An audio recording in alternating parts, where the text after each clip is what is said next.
Hello guys, welcome to pharma made easy. So आज की इस वीडियो में हम बात करने वाले हैं organisation of the skeletal muscle, physiological of the muscle contraction and neuromuscular junction. So let's start the video. Organisation of the skeletal muscle. A skeletal muscle is made up of number of muscle fibers. Muscle fiber के साथ बनी होती है skeleton muscle, banded together in a connective tissue covering. जो मतलब muscle fibre का bundle होता है जो एक कनेक्टिव टिश्यू की कवरिंग से कवर होता है। It is covered with protective shield called epimysium. जो प्रोटेक्टिव शीट है उसे हम क्या कहते हैं? एपीमाइसियम।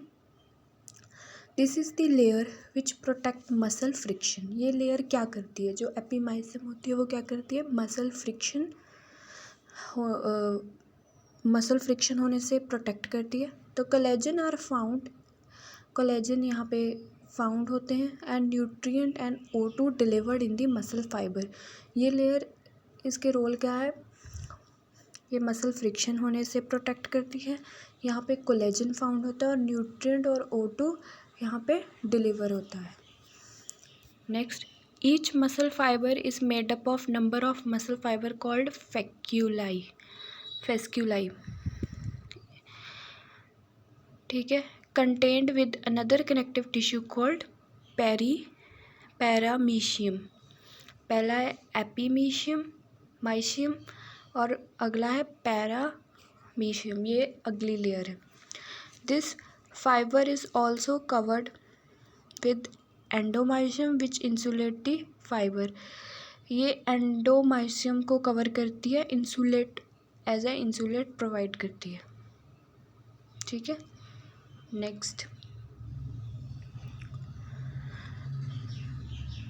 है sarcolemma which is the benefit of endomysium.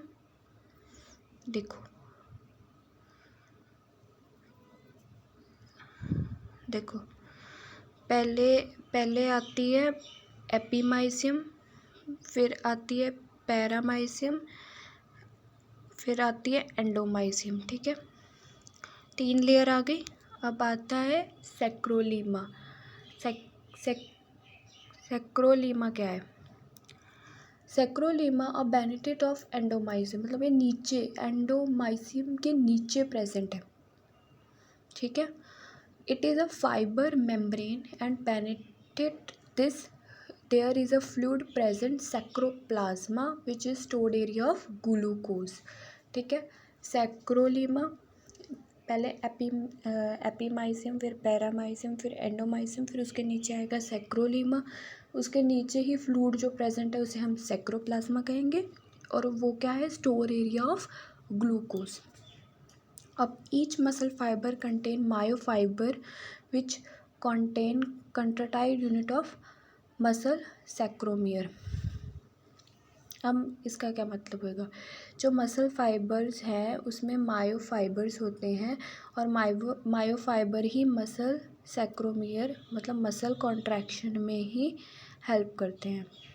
ठीक है, अब नीचे डायग्राम देखो। पहले आते हैं टेंडन, फिर आता है एपीमाइसियम, फिर पैरामाइसियम, फिर fascicle which is number of muscle fiber unit and then muscle fiber, फिर आता है सैक्रोमीना। एंडोमाइसियम के बाद ही आएगा सैक्रोलीमा, फिर आता है मायोफाइबर्स। ठीक है, ये डायग्राम में पूरा एक्सप्लेन। अब आता है physiological of muscle contraction.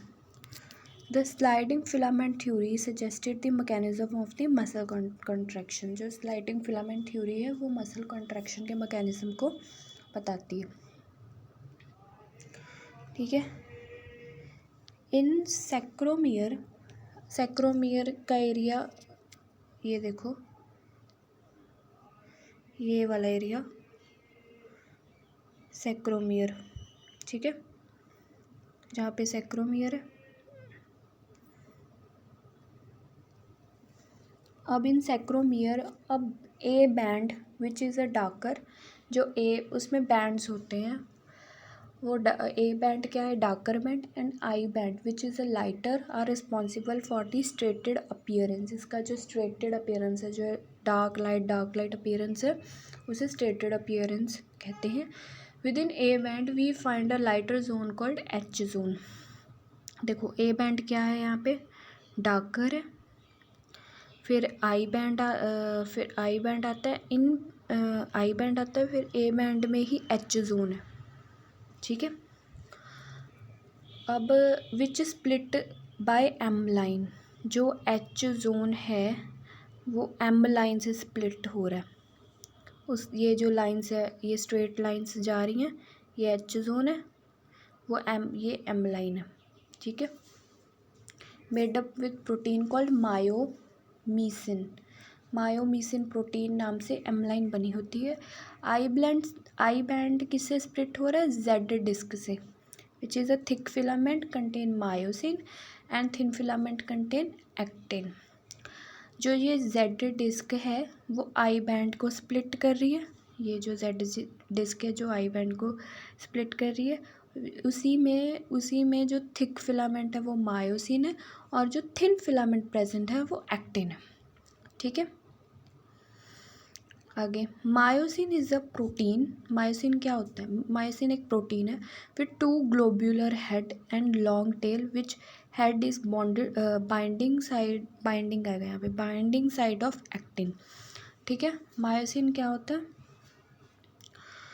Myosin एक ऐसे स्ट्रक्चर है, इसके 2 ग्लोब्यूलर हेड हैं, और यहाँ पे ऐसे एक्टिन आके बाइंड करता है, ठीक है।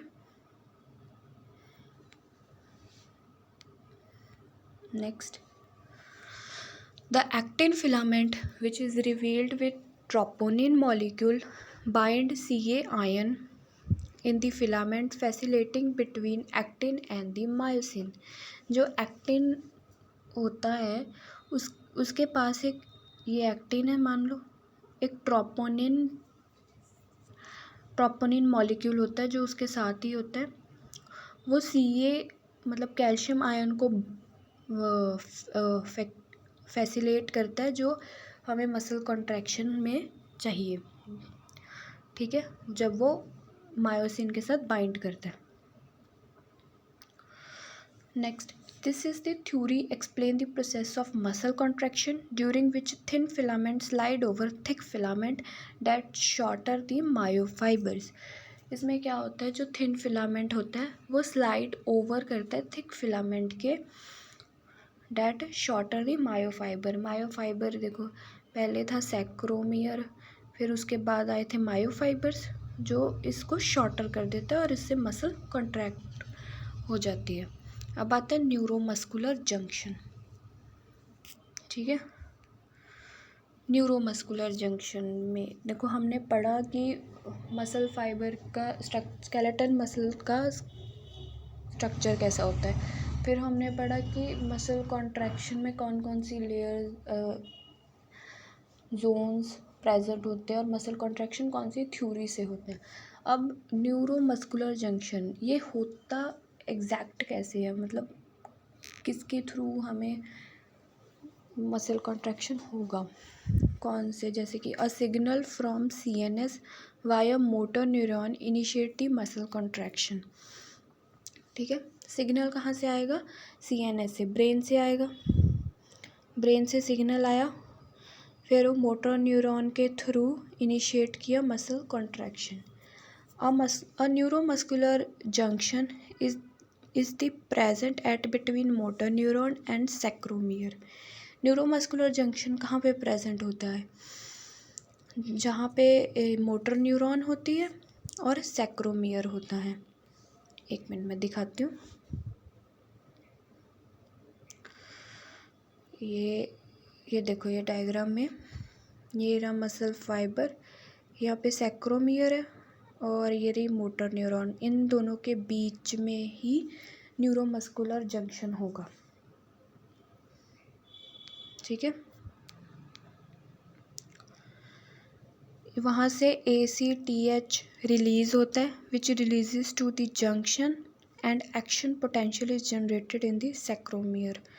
जंक्शन में रिलीज़, देखो पहले ACTH रिलीज़ होगा, फिर वो जंक्शन में रीच करेगा, जंक्शन में जाएगा, न्यूरोमस्कुलर जंक्शन में जाएगा, वहाँ से एक्शन पोटेंशियल जनरेट होगा, कहाँ पे, सैक्रोमियर में, और फिर वहाँ से कैल्शियम आयन रिलीज़ होगा, ठीक है। जब कैल्शियम आयन रिलीज़ हो गया, फिर the binding troponin on the actin, troponin calcium ion को बाइंड करेगा, actin filament exposes the active side using ATP, वो कैल्शियम आयन को बाइंड करेगा by using ATP, this pull the actin forward toward the centre, जो actin यहाँ पे corner पे present होते हैं वो सेंटर की तरफ आएंगे, जो Z लाइन है वो भी सेंटर की तरफ आएगी। The contraction occur but myosin is relax, मतलब वहाँ पे मायोसिन तब रिलैक्स होएगा, उससे जब वो दोनों सेंटर की तरफ आएंगे तो कॉन्ट्रैक्शन होगी, ठीक है। तो मायोसिन रिलैक्स पोजीशन पे होगी, तो ये प्रोसेस रिपीट होगा जब तक मसल रिलैक्स नहीं हो जाती। सो ठीक है, thank you, keep supporting to pharma made easy. So आज हमने क्या क्या पढ़ा था, 3 टॉपिक पढ़े थे, organisation of the skeleton muscle, physiological of the muscle contraction and the neuromuscular junction. Thank you.